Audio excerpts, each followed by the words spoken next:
Las leyendas son el medio más antiguo que conocemos para conocer historias. Conocemos historias solo por el simple hecho de que nos las han contado. Y aquí es donde las leyendas cobran magia.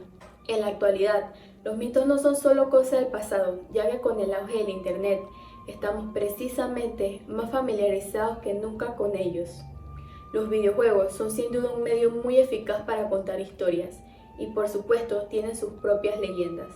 Muchas buenas historias las hemos podido vivir con un mando entre las manos y muchas de ellas, sin saberlo, esconden sus propias oscuras leyendas. Hola amigos, bienvenidos a un nuevo video. En el video de hoy les traigo la historia de 5 videojuegos malditos. Así que sin más, comenzamos.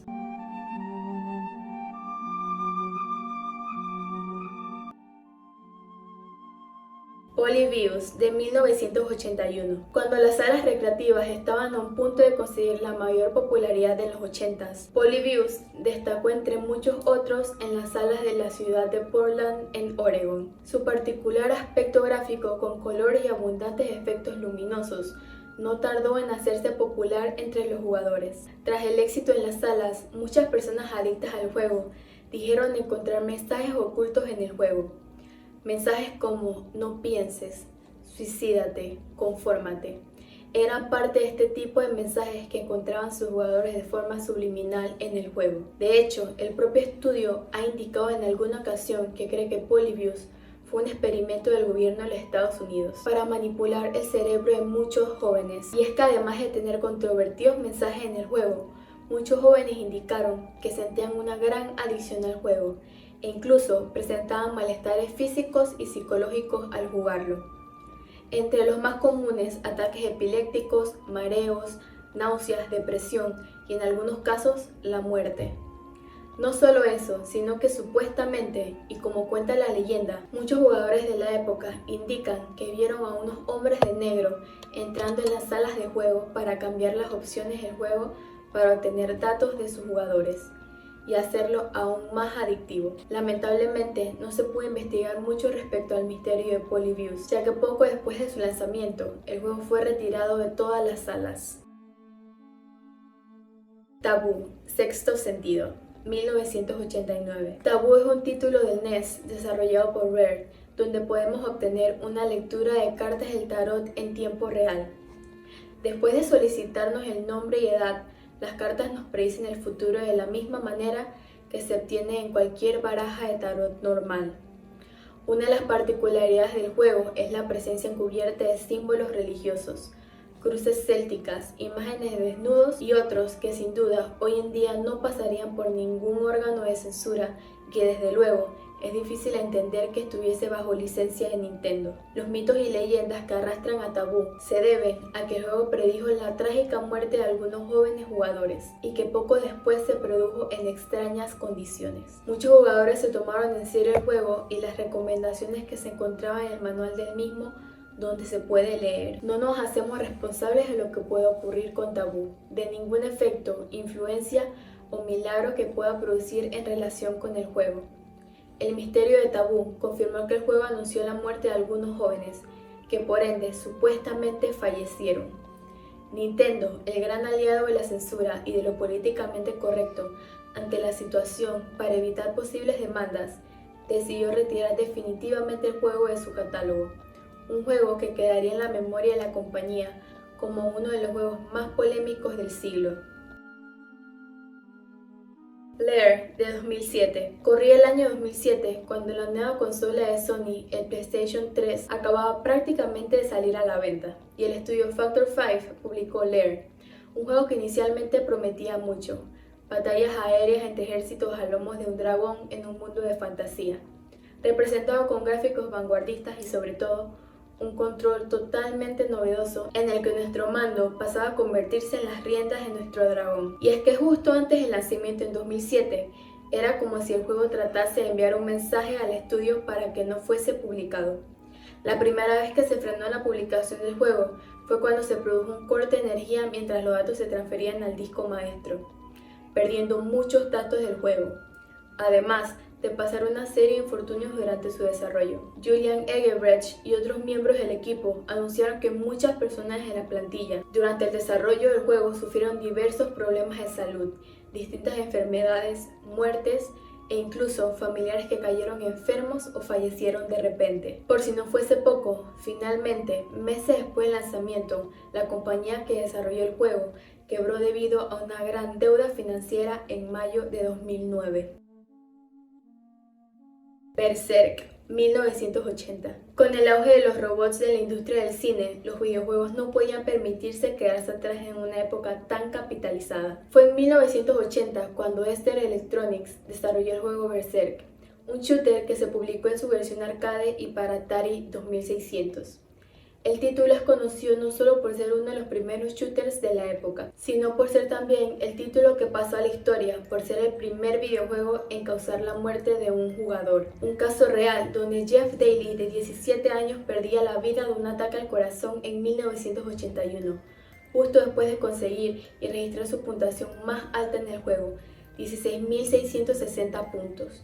Poco tiempo después, se relaciona el juego con otra muerte, la de Peter Bukowski, de 18 años.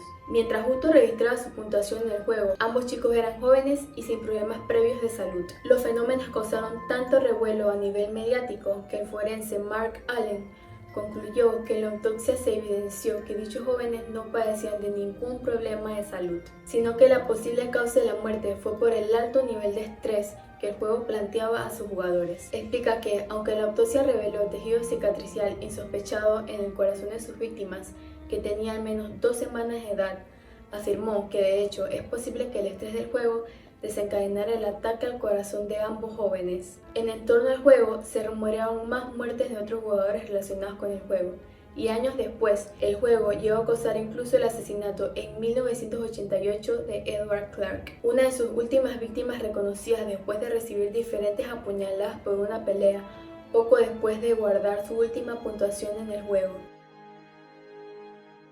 Project Zero, 2001. A partir de 1996, tras el éxito de juegos como Resident Evil, la época dorada del survival en Japón no hizo nada más que despegar.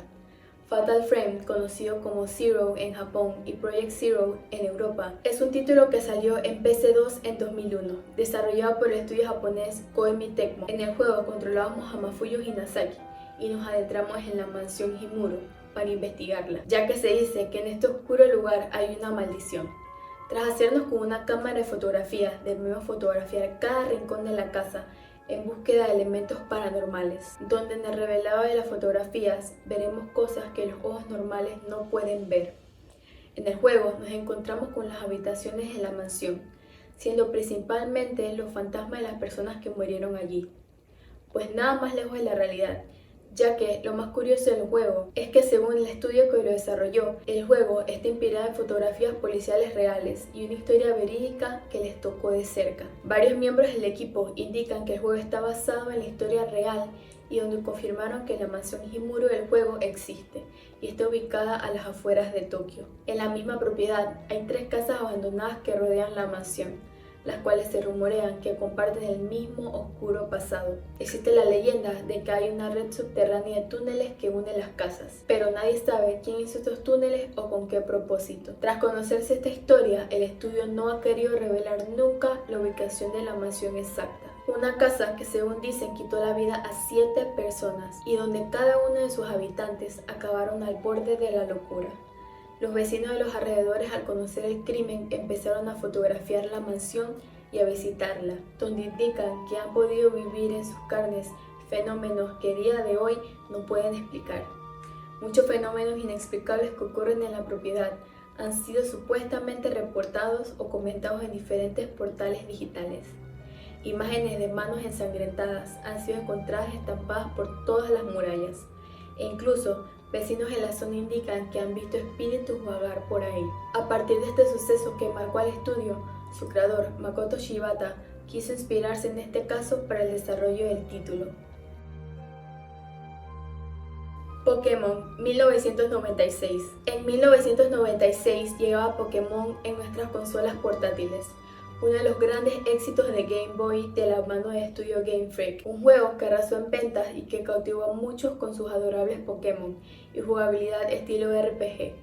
En esta ocasión nos ubicamos poco tiempo después de su exitoso lanzamiento en Japón.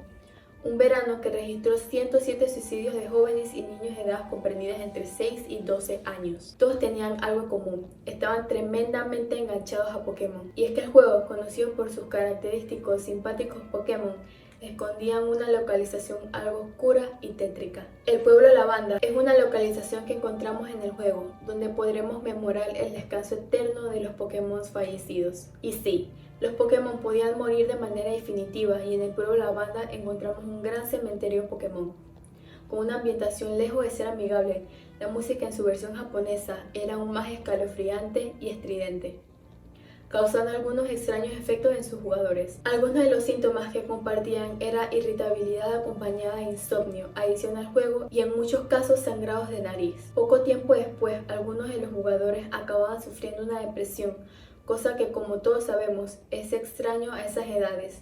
En ese mismo estado psicológico los conducía al suicidio. Las investigaciones encontraron algo más, ya que los jóvenes que se quitaban la vida compartían que jugaban a Pokémon.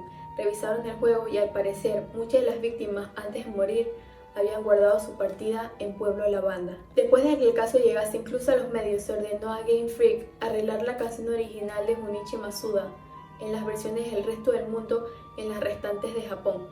Por si no fuese poco, se encontró un reporte redactado en junio de 1996 por la misma compañía Game Freak, en la que un empleado facilitó un listado de nombres, fechas y síntomas en niños entre 7 a 12 años que sufrían de diversos problemas médicos supuestamente relacionados al jugar su propio juego, Pokémon. Bueno amigos, estas han sido todas las historias de videojuegos malditos que tengo hoy para ustedes. Si este video te gustó, no olvides suscribirte, darle like y compartírselo a todos tus amigos. Así apoyas mucho al canal y estos videos pueden llegar a muchas más personas. Bye.